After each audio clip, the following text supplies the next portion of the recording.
Hi you guys. Well, if you're looking to start resin, or if you already do, then I hope you enjoy these 10 cool tips that I use pretty much on a constant basis.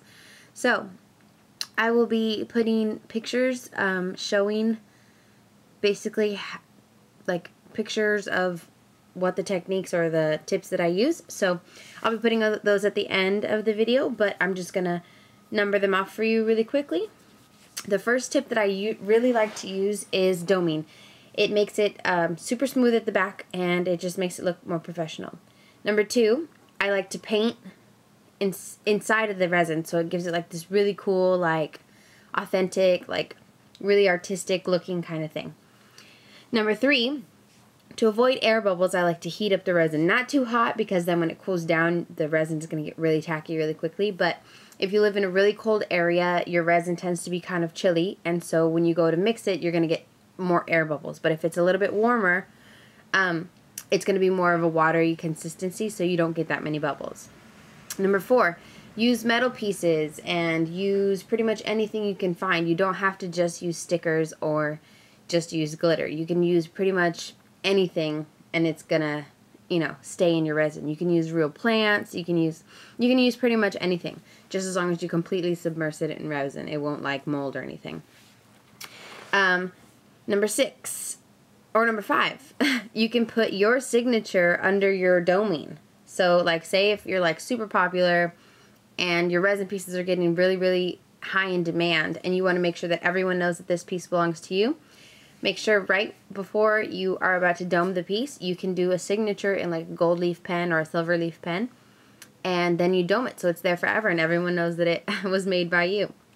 Number 6, decorating on the top is not just for covering air bubbles. You can decorate the top to make it look like amazing.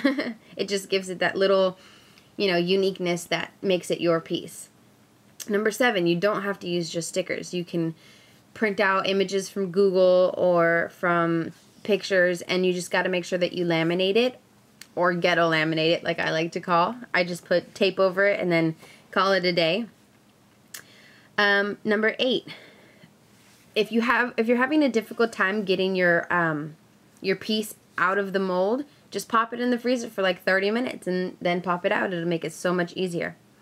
Number 9, a cool technique that I like to do that just gives it a really cool effect is to not put glitter. Once you're putting something in the resin, if you're doing like a cool effect, don't completely cover the back with glitter. Leave it clear. It'll make it look really, really cool. It can look like an ice cube, or it just gives it this different effect than just completely like covering the whole thing with glitter.